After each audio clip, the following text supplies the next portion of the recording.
Hello and welcome to a new series I'm going to do on the early history of Italy from the earliest origins up until around the end of the Roman Republic. That's where I'm going to that's the cut-off point for me. And it's going to be triply segmented, so it's obviously going to be, there's an entire section on the Romans themselves obviously, but the first section will be pre-Roman, and that will be doubly segmented itself into the different civilizations and tribes that inhabited the area of the Italian peninsula at pre-Roman, and within each group of people that I'll be talking about, I'll look at different aspects of their culture. The first group of people that I'm going to be talking about are probably the most famous of the peoples who inhabited the region of the Italian peninsula pre-Roman civilization, and that's the Etruscans. And in this video, I'm going to be giving a brief overview of the history of the Etruscans. So for people looking for detail, don't be expecting it. Don't go at me in the comments for missing stuff out, because this is brief. The Etruscans inhabited the lands between the rivers Tiber and Arno, and there's a lot of speculation about where they could have come from. Now, there are conflicting sources on this. For example, Herodotus, the father of history from Greece, although he was actually born in Turkey, but he was ostensibly from Greece in the 5th century BC, who wrote the history. He's a very famous guy. He thought they were the descendants of Anatolian invaders from before 800 BC. And there was another guy called Dionysius of Halicarnassus.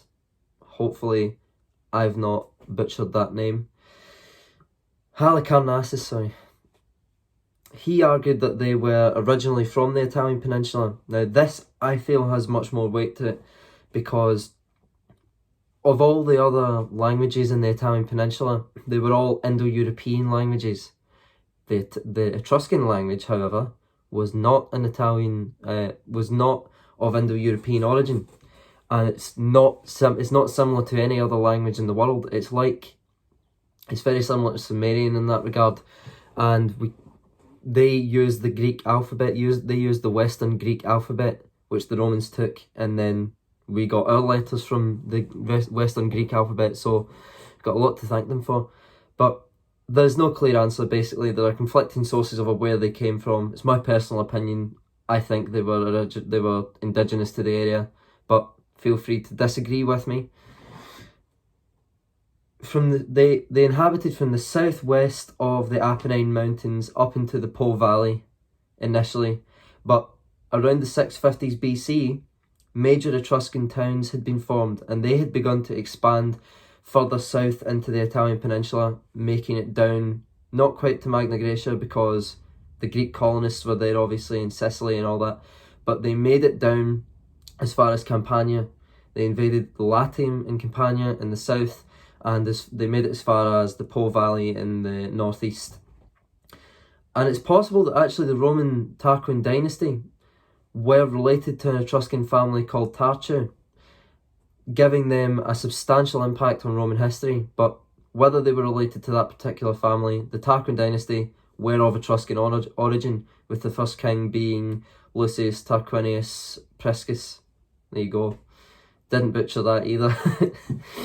Before the Etruscan rulers of Rome, Rome was basically regarded by them as a backwater. It was a collection of farming villages that hadn't even really established a city-state, which was the core block of Etruscan civilization. At the time, it was a city-state, which was, similar all over the world, really, in Egypt and in the Middle East and in Anatolia and in Greece. It was everywhere. It was a city-state, apart from beyond the Alps, kind of. It was still tribal beyond the Alps, really.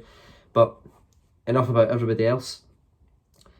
So yeah, Rome was a collection of farming villages. Now, Lucius Tarquinius Priscus was an enterprising guy, and he introduced the walls of the Capitoline Hill and the first ever sewer system in Rome, known as the Cloaca Maxima.